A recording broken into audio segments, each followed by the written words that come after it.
Dear viewers, if you are watching this channel without subscribing, please subscribe and share this video to others. If you like this video, give a like.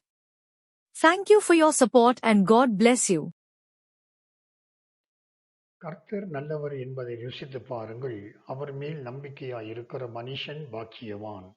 இந்த தியான பகுதியில் இணைந்திருக்கிற உங்கள் ஒவ்வொருவரையும் இயேசு கிறிஸ்துவின் இனிதான நாமத்தில் ஹோப் ஃப்ரம் ஹெவன் சார்பாக அன்பின் நல்வாழ்த்துக்கள்.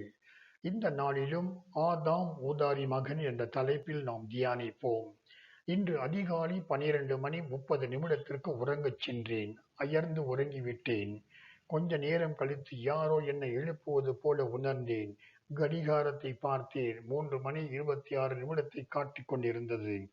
தினந்தோறும் அதிகாலை 2:28 இருந்து 2:35 முழிப்பு வரும். தட்டி எழுப்பியது கர்த்தர் என்று உணர்ந்தேன்.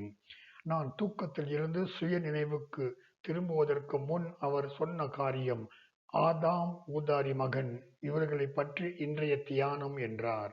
என்ன எழுதுவது ஆண்டவரே என்று கேட்டவாறு கண்களை மூடிக்கொண்டிருந்தேன். ஆண்டவர் குறிப்புகளை கொடுக்க ஆரம்பித்தார். பரிசுத்த லூக்கா எழுதின சுவிசேஷம் 15ஆம் அதிகாரத்திலே நாம் இந்த கெட்ட குமாரனை பற்றி வாசிக்க முடியும். தன் தகப்பனிடம் சொத்தை பிரித்து வாங்கி கொண்டு குடும்பத்தை விட்டு தூர தேசத்திற்கு ஜீவனம் செய்ய புறப்படுகிறான். நிச்சயமாக அவன் புறப்படும் போது தந்தையார் சொத்தை பத்திரமா வச்சுக்கிட்டு புத்திசாலித்தனமா ஜீவனம் பண்ணு என்று ஆசீர்வதித்து புத்தி சொல்லி அனுப்பியிருப்பார். ஆனாலும் தந்தையார் இருதயத்திலே வலி இருந்திருக்கும் என்பதை யாரும் மறுக்க முடியாது. கர்த்தர் ஆதாமையும் ஏவாளையும் வெளியே அனுப்பிவிட்டு வருத்தத்தோடு ஏதேன் தோட்டத்தில் நின்று கொண்டிருந்தார். அவர் கண்களில் வருத்தம் காணப்பட்டது. ஆசையாக ஆதாமை என் சாயலில் உருவாக்கினேன். ஆனாலும் அவன் விலா எலும்பில் இருந்து எடுக்கப்பட்ட ஸ்திரீயை சர்ப்பம் வஞ்சித்து அந்த வஞ்சனையில் விழுந்த ஸ்திரீயின் மூலம் ஆதாம் வஞ்சிக்கப்பட்டான். பிள்ளைகள் குடும்பத்தை விட்டு பிரிந்து செல்கின்ற போது என்னதான் தவறு செய்திருந்தாலும் அவர்களை ஆசீர்வதித்து அனுப்புவார்கள். நானோ அவர்களை சபித்து அனுப்பி இருக்கிறேன் என்று கர்த்தர் வருத்தப்பட்டு கொண்டிருந்தார். தூர தேசத்திற்கு போன இளைய மகன் புத்திசாலித்தனமாக வாழ்க்கை நடத்தாமல் தொன்மார்க்கனாய், அதாவது நாய் போல வாழ்ந்து சொத்தை எல்லாம் இழந்து சொத்தையாகிவிட்டான். எல்லாமே இழந்து போன பிறகு தன்னுடைய வயிற்றை கழுவ பன்றி மேய்க்கும்படியாக அனுப்பப்பட்டு பன்றி தின்கிற தவிடினாலே தன் வயிற்றை நிரப்ப ஆசையாக இருந்தும் ஒருவனும் அதை அவனுக்கு கொடுக்கவில்லை. என்ன பரிதாபம்! நாய் போல வாழ்ந்தால் பசிக்க தவிடும் கிடைக்காது என்று நினைக்க தோன்றுகிறது. இவ்வளவு நாள் ஏதேன் தோட்டத்திலே சுகபோகமாய் இருந்தவன் வெளியே போய் மனுஷன் என்ன செய்வான் என்று கர்த்தர் நினைத்து மண்ணை பண்படுத்து என்று சொல்லி அவர்களை வெளியே அனுப்பிவிட்டார். இதை நாம் ஆதியாகமம் 3ஆம் அதிகாரம் 23ஆம் வசனத்தில் வாசிக்கலாம். ஆதாம் வெளியே வந்த பிறகு புத்தி வந்திருக்கும். ஏதேன் தோட்டத்தை போல நானும் ஒரு தோட்டத்தை உருவாக்க வேண்டும் என்று நினைத்திருப்பான்.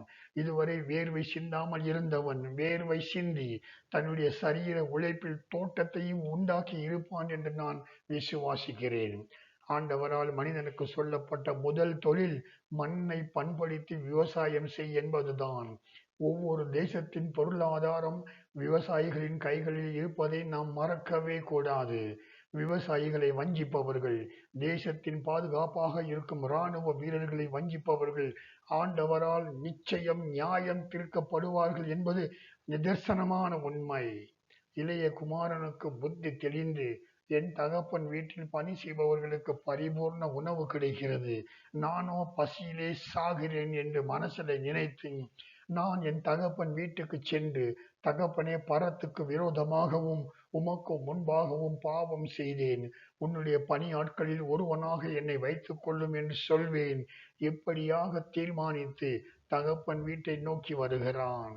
தூரத்திலே அவன் வரும்போதே தகப்பன் அவனை பார்த்து ஓடி சென்று கட்டித் தழுவி முத்தம் செய்தான். அந்த மகன் தன் தகப்பனிடம் தன்னை அவருடைய பணியாட்களில் ஒருவனாய் வைத்துக் கொள்ளும் என்று சொன்னான். ஆனாலும் தகப்பன் உயர்ந்த வஸ்திரத்தை அணிவித்து விருந்து வைக்கிறான். பிரியமானவர்களே, தன் பாவத்தை நினைத்து இந்த இளைய குமாரன் தன் தகப்பனிடம் அறிக்கை செய்தது போல நாமும் பரலோக தகப்பனிடம் அறிக்கை செய்யும் போது அவர் நமக்கு ரட்சிப்பு என்ற வஸ்திரத்தை அணிவித்து மகிழ்வார். கர்த்தர் ஆதாமிடம் எல்லா ஜீவராசிகளுக்கும் பெயர் வைக்க சொன்ன போது அவன் எந்த ஜீவராசிக்கும் வைத்த பெயரையே திரும்பவும் வைக்கவில்லை. அவ்வளவு ஞாபக சக்தி படைத்தவன், அவ்வளவு புத்தி உள்ளவன். ஆனாலும் கர்த்தர் ஏதேன் தோட்டத்தை விட்டு வெளியே போ என்று சொன்ன போது அவன் ஆண்டவரிடம் மன்னிப்பு கேட்கவில்லை. மன்னிக்க வேண்டும், மன்னிப்பு போன்ற வார்த்தைகள் முதலில் ஆதியாகமம் 50வது அதிகாரம் 16வது வசனத்தில் தான் வருகிறது. அதுவரையில் மன்னிப்பு என்பதை நாம் வேதத்திலே பார்க்கவே முடியாது. ஒருவேளை ஆதாம் தவறு நடந்து விட்டது, வருத்தப்படுகிறேன் என்ற ஒரு வார்த்தையை கர்த்தரிடம் ஆதாம் சொல்லி இருந்தால் நிச்சயமாக கர்த்தர் அவனுக்கு வேறு ஒரு தோட்டத்தை உண்டாக்கி வழி நடத்தி இருப்பார். ஆனால் அவன் தன்னுடைய தவறுக்கு வருத்தப்படவில்லை. அதுதான் அவன் செய்த அடுத்த தவறு என்று நினைக்கிறேன். பிரியமானவர்களே, தெரியாமல் தவறி செய்கின்ற தவறுகளுக்கு வருத்தப்படும் பொழுது நீங்கள் தேற்றப்படுவீர்கள். இல்லாவிட்டால் அதன் பலனை நீங்களே அனுபவிக்க வேண்டி வரும். பிரியமானவர்களே, சில சமயம் நம்முடைய ஆண்டவர் நம்மை தண்டித்தாலும் அவர் நம்மேல் கரிசனை உள்ள ஆண்டவர், நமக்காக பரிதபிக்கிற ஆண்டவர். நாம் செய்த தவறுகளை உணர்ந்து அவர் சமூகத்தில் வருத்தப்படுகிற போது நாம் நாயாக வாழ்ந்திருந்தாலும் அவர் நம்மை பன்றி மேய்க்க அனுப்ப மாட்டார். அதற்கு மாறாக இளைய மகன் திரும்பி வந்தபோது தகப்பன் எப்படி விருந்து வைத்தானோ அப்படி நம்முடைய பரம தகப்பனும் நமக்கும் விருந்து வைத்து ஆசீர்வதிப்பார்.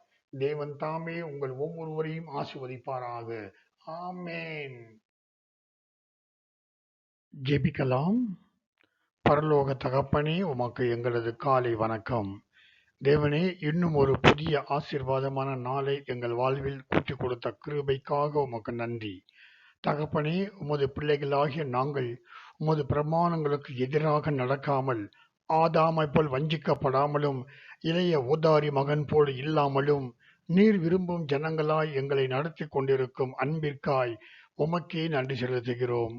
கர்த்தாவே, தினந்தோறும் இந்த தியானத்தில் பங்கு கொள்கிற ஒவ்வொருவரையும் ஆசீர்வதித்து உமது இரத்த கோட்டைக்குள்ளே மூடி மறைத்து ஆவியானவரின் பிரசன்னம் எப்போதும் சித்தம் செய்ய நம்மை நடத்துகிற அன்பிற்காய் உமக்கே சகல துதிகன மகிமை செலுத்தி இயேசு கிறிஸ்துவின் நாமத்தில் ஜெபிக்கிறேன் பரமபிதாவே.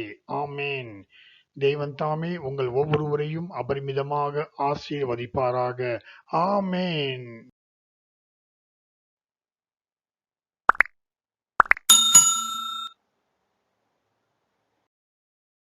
பிரியமானவர்களே, நீங்கள் சப்ஸ்கிரைப் செய்யாமலே இந்த சேனலை பார்த்து கொண்டிருந்தால் தயவு செய்து சப்ஸ்கிரைப் செய்யவும், இந்த வீடியோவை மற்றவர்களுக்கும் பகிரவும்.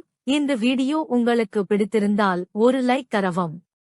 உங்கள் ஆதரவுக்கு நன்றி. கர்த்தர் தாமே உங்களை ஆசீர்வதிப்பாராக.